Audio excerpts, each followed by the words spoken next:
आधी रात थी।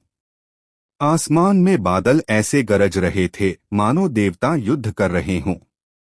तेज बिजली की चमक में पूरा गांव कुछ पल के लिए सफेद हो जाता और फिर अंधेरे में डूब जाता। अचानक गांव के सबसे पुराने शिव मंदिर की घंटी अपने आप बजने लगी। टन टन टन।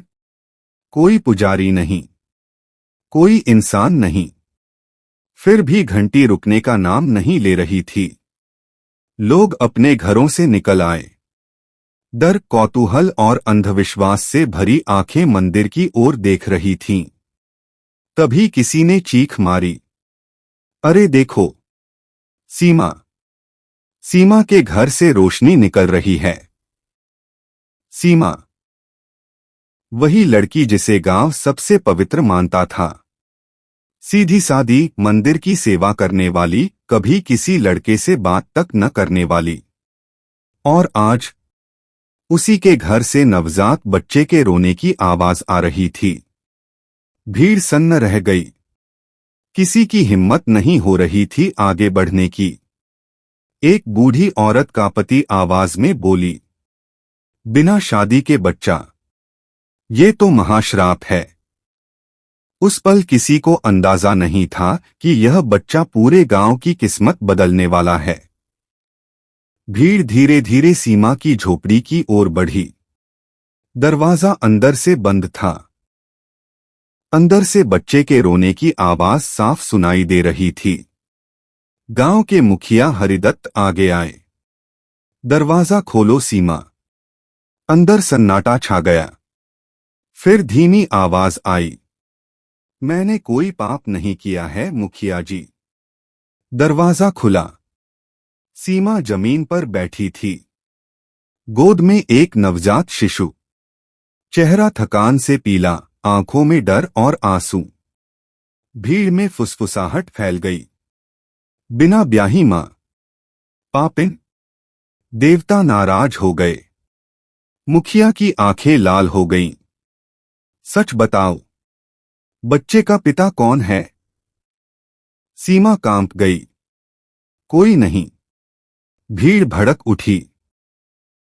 झूठ! हमारे गांव को अपवित्र कर दिया। इसे बाहर निकालो। तभी जोर की बिजली कड़की। बच्चा अचानक चुप हो गया। सबने देखा, बच्चे की आंखें हल्की नीली चमक रही थीं। एक पल के लिए सबकी सांस अटक गई। फिर बच्चा रोने लगा और चमक गायब हो गई। लोग डर गए। ये साधारण बच्चा नहीं है, किसी ने फुसफुसाया। मुखिया ने फैसला सुना दिया, सीमा को गांव से बाहर भेज दिया जाए। ये बच्चा अशुभ है। सीमा रोती रही, गिड़गिड़ाती रही, लेकिन किसी का दिल नहीं पसीजा। उसे गांव की सीमा के बाहर पुरानी झोपड़ी में छोड़ दिया गया। रात भर बारिश होती रही। सीमा बच्चे को सीने से लगाए बैठी रही। हे भगवान! अगर मैंने कोई अपराध नहीं किया तो मेरे बच्चे की रक्षा करना। अगली सुबह चमत्कार हुआ। जहां झोपड़ी थी वहां सूखी जमीन से पानी निकल आया। पेड़ हरे हो गए। पक्षी लौट आए। गांव वाले हैरान रह गए। लेकिन डर और बढ़ गया। ये तो और बड़ा संकेत है। ये शक्ति श्राप की है या वरदान की? उसी दिन गांव में पहली दुर्घटना हुई। एक किसान की बैलगाड़ी पलट गई। लोग चिल्लाने लगे, देखो, श्राप शुरू हो गया। सबका शक सीधे सीमा के बच्चे पर गया। रात को सीमा ने सपना देखा। एक तेज प्रकाश, एक दिव्य आवाज, डरो मत पुत्री, यह बालक मेरा अंश है। सीमा की आंख खुल गई, पसीने से भीगी हुई। बच्चा मुस्कुरा रहा था। रात गहरी होती चली गई थी। आसमान पर बादल फिर से उमड़ आए थे, जैसे कोई अदृश्य शक्ति गांव के ऊपर मंडरा रही हो। सीमा की झोपड़ी में एक अजीब शांति थी। बच्चा शांत सो रहा था। उसके चेहरे पर हल्की मुस्कान थी, जैसे वो किसी और ही दुनिया में हो। लेकिन गांव के भीतर कोलाहल मचा हुआ था। गांव में फैली बीमारी। सुबह होते ही खबर फैल गई।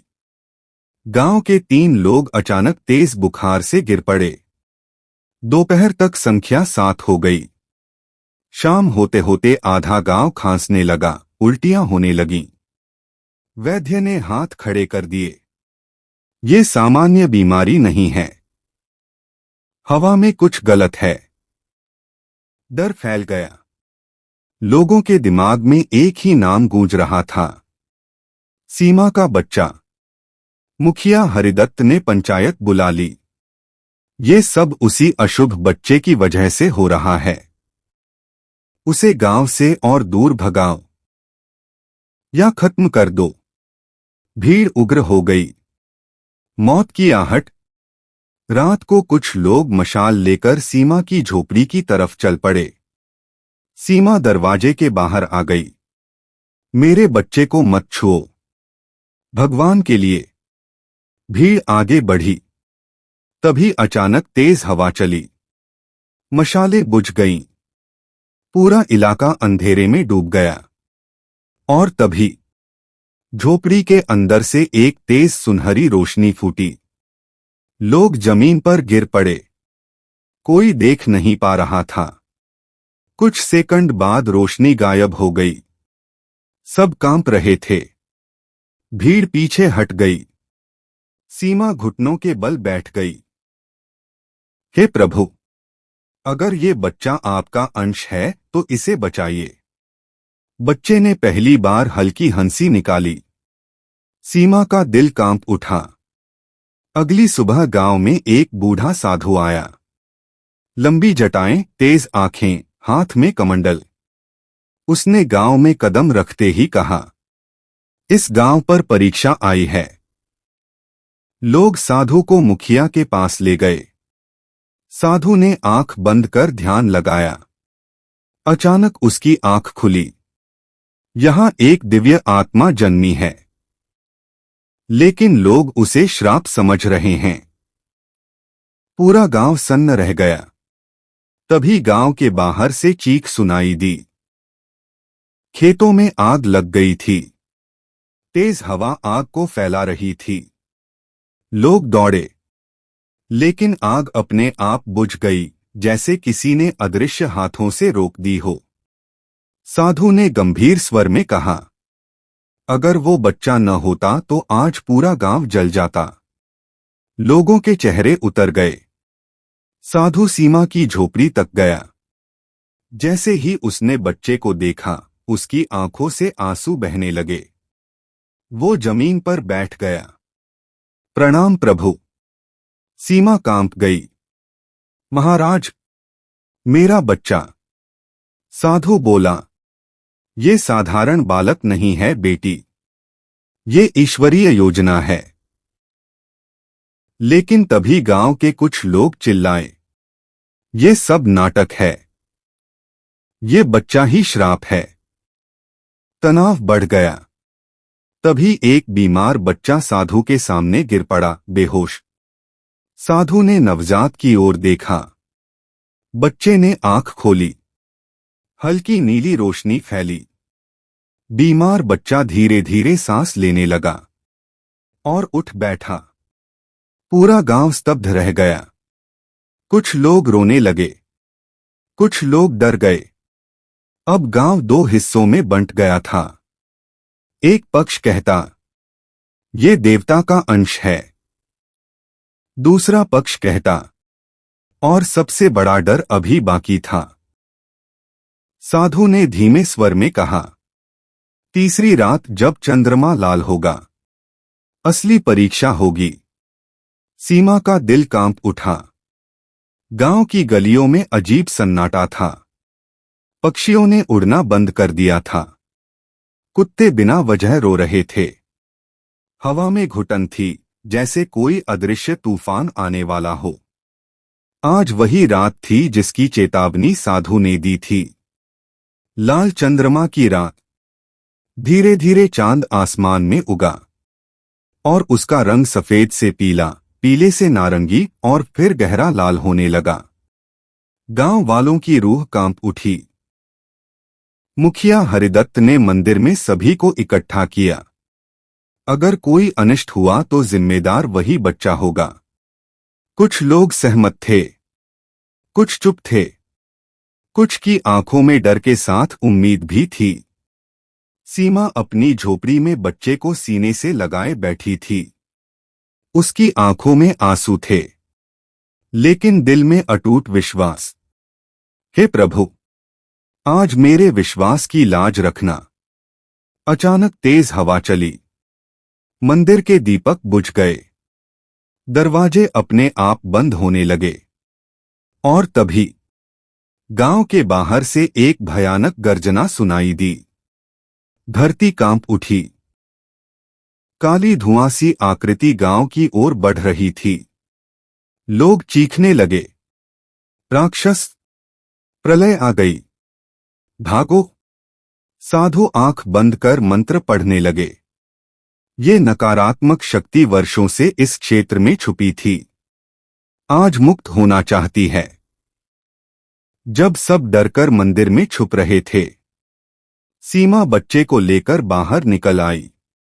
बारिश शुरू हो गई थी। आकाश बिजली से चमक रहा था। साधु चिल्लाए, बेटी बाहर मत जाओ। सीमा बोली, अगर मेरा बच्चा ही कारण है तो समाधान भी वही होगा। उसके कदम कांप रहे थे, लेकिन आंखों में दृढ़ता थी। जैसे ही काली शक्ति करीब आई, बच्चे ने तेज रोना शुरू किया। अचानक उसका शरीर प्रकाश से भर गया। नीली नहीं, अब सुनहरी रोशनी। पूरा इलाका चमक उठा। सीमा की आंखें चौंधिया गईं। बच्चे की आवाज गूंज उठी, अब बहुत हुआ। उस आवाज में बालक नहीं, ईश्वर बोल रहा था। काली शक्ति गर्जने लगी, तू मुझे रोक नहीं सकता। पूरा आसमान लाल हो गया। बच्चे के चारों ओर प्रकाश का कवच बन गया। तेज हवा में पेड़ झुक गए। धरती कांप रही थी। लोग दूर से कांपते हुए देख रहे थे। फिर अचानक तेज विस्फोट हुआ। प्रकाश की लहर अंधकार से टकराई। कुछ पल के लिए सब अंधा हो गया। जब आंखें खुलीं, तो काली शक्ति गायब थी। आसमान साफ हो चुका था। चांद फिर से सफेद हो गया। शांति लौट आई। सीमा जमीन पर बैठी रो रही थी। बच्चा शांत था, साधारण नवजात जैसा। साधु का अंतिम रहस्योद्घाटन। साधु धीरे धीरे आगे आए। उन्होंने सबके सामने घोषणा की, ये बालक भगवान विष्णु के अंश से जन्मा है। इसका उद्देश्य इस भूमि को नकारात्मक शक्तियों से मुक्त करना था। सीमा पिछले जन्म में महान तपस्विनी थी। उसने बिना सांसारिक बंधन के सेवा का वरदान मांगा था। गांव वालों की आंखें झुक गईं। पश्चाताप और क्षमा। मुखिया हरिदत्त कांपते हाथों से सीमा के चरणों में गिर पड़ा। हमसे बहुत बड़ा अपराध हो गया। गांव वाले रोने लगे। सीमा ने सबको उठाया। अगर भगवान ने माफ कर दिया, तो मैं भी। नया जीवन। समय बीतने लगा। गांव में खुशहाली लौट आई। फसल लहलहाने लगी। बीमारियां खत्म हो गईं। सीमा सम्मान के साथ रहने लगी। लोग बच्चे को देवपुत्र कहने लगे, लेकिन सीमा हमेशा उसे एक साधारण बच्चे की तरह पालती रही।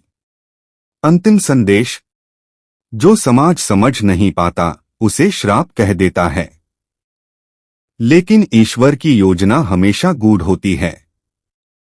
सच्ची आस्था हर अंधकार को मिटा सकती है। नारी सम्मान ही सच्चा धर्म है।